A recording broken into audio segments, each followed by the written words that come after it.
महाराष्ट्र विधानसभेचे अध्यक्ष श्री राहुल नार्वेकरजी, भाजपचे अध्यक्ष श्री रवींद्र चव्हाणजी, या ठिकाणी उपस्थित महाराष्ट्राचे ॲडव्होकेट जनरल श्री वीरेंद्र सराफजी, सर्व आमचे वरिष्ठ अधिकारी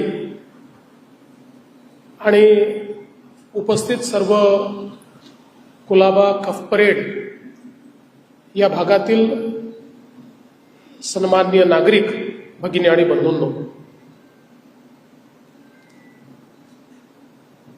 रविजी spoke in Hindi, Rahulji spoke in English. So I was thinking, what should I do? Then I realized that the new education policy has put emphasis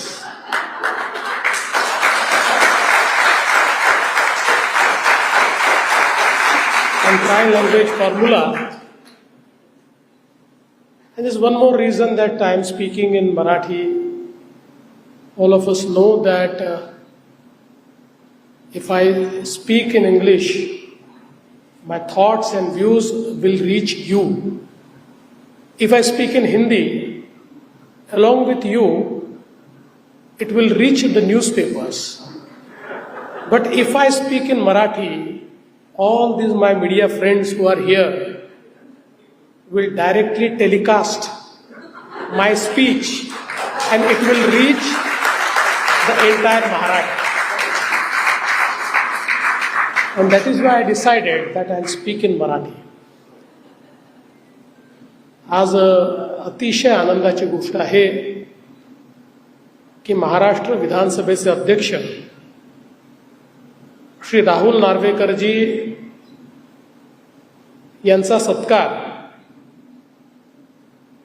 Colaba cuff parade मधल्या सर्व सन्मान्य नागरिकांनी आणि असोसिएशन्सनी मिळून या ठिकाणी केला.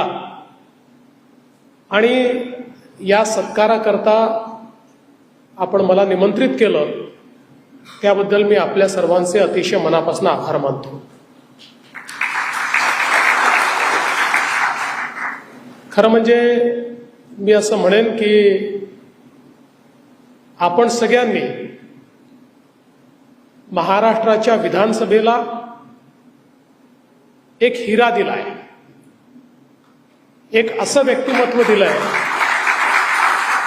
की ज्यांनी आपल्या कार्याने, कर्तृत्वाने महाराष्ट्राच्या विधानसभेला एक नवीन दिशा दिली. खरं म्हणजे मगाशी रवीजींनी सांगितलं की सुरुवातीच्या काळात राहुलजी दुसऱ्या पक्षामध्ये काम करत होते आणि त्यावेळेसच आमची नजर त्यांच्यावर होती की हा चांगला काम करणारा, अतिशय हुशार, कायदे समजणारा अशा प्रकारचा तरुण आपल्यासोबत असला पाहिजे. आणि म्हणून मी त्यांना आमच्यासोबत भारतीय जनता पक्षामध्ये काम करण्याचं निमंत्रण दिलं आणि त्यांनी ते सहर्ष स्वीकारलं. आणि भाजपमध्ये पहिल्यांदा त्यांनी हर्षिता आणि मकरंदला पाठवलं, कारण त्यावेळेस टेक्निकली येणं जरा कठीण होतं. पण टेक्निकली तिकडे असतानाच मनाने ते इकडे येऊन गेले होते आणि म्हणूनच त्यानंतर ते आमच्यासोबत आले. आणि आपल्याला माहिती आहे की पहिल्यांदा विधानसभेची निवडणूक त्यांनी लढवली. पण जसं रवीजींनी सांगितलं की मी मुख्यमंत्री असताना देखील ज्यावेळी त्यांचा परफॉर्मन्स बघायचो त्यावेळी कायद्यावर बोलणारे सभागृहात फार कमी लोक असतात. सभागृहात अनेक गोष्टींवर चर्चा होते, पण ज्याकरता आम्ही सभागृह तयार केलाय त्या लेजिस्लेशनच्या प्रोसेसमध्ये कमी लोक सहभागी होतात. पण राहुल एक असे सदस्य होते की या लेजिस्लेशनच्या प्रोसेसमध्ये पूर्णपणे सहभागी व्हायचे आणि कायद्याच्या या सगळ्या प्रक्रियेमध्ये अतिशय मोलाचं योगदान ते द्यायचे. एखादी कायद्यामध्ये त्रुटी राहिली असेल तर ती पॉइंट आउट करणं थोडे मी घालायचो आणि तुम्ही ओळखू शकत नाही की हा तो ब्रँड आहे की हा ब्रँड आहे. इतकं चांगलं काम हे धारावीमध्ये होतं. त्यामुळे त्याचं हे जे एक इकॉनॉमिक नेचर आहे ते नेचर प्रोटेक्ट करत त्या ठिकाणी त्याला फॉर्मल इकॉनॉमीमध्ये आणत आपण हे काम करतोय. आणि पुढचा टप्पा आपला असा आहे की मला हे लक्षात येत आहे की आपण जर योग्य प्रकारे काम केलं तर पुढच्या 10 वर्षामध्ये आपण मुंबईला स्लम फ्री करू शकतो आणि प्रत्येकाला घर देऊ शकतो. आणि त्याच्याकडे जाण्याचा प्रयत्न हा आता आपला चाललेला आहे. आणि मला विश्वास आहे की मुंबईला एक अतिशय सस्टेनेबल सिटी म्हणून, मुंबईला एक लिव्हेबल सिटी म्हणून, ईज ऑफ लिव्हिंग असलेलं शहर म्हणून आणि अर्थातच एक व्हायब्रंट इकॉनॉमिक हब म्हणून पुढच्या काळामध्ये आपण डेव्हलप करणार आहोत. आपल्याला कल्पना आहे, मी 3ऱ्या मुंबईचं सांगितलं, पण आता वाढवणचं पोर्ट आपण तयार करतोय. गेले 30 वर्ष मुंबईला जी काही इकॉनॉमिक हब म्हणून प्रायमसी मिळाली ती JNPT पोर्टमुळे मिळाली. आता वाढवणचं जे पोर्ट आपण करतोय ते JNPT पोर्टपेक्षा 3 पट मोठं, देशातलं सगळ्यात मोठं आणि जगातल्या पहिल्या 10 मध्ये अशा प्रकारचं पोर्ट हे त्या ठिकाणी तयार होणार आहे.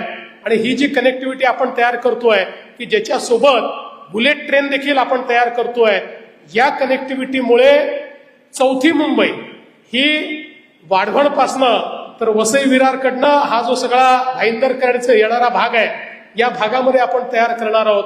त्यामुळे आज आपला प्रयत्न आहे महाराष्ट्राला 2030 सालापर्यंत $1 ट्रिलियन इकॉनॉमी तयार करण्याचा.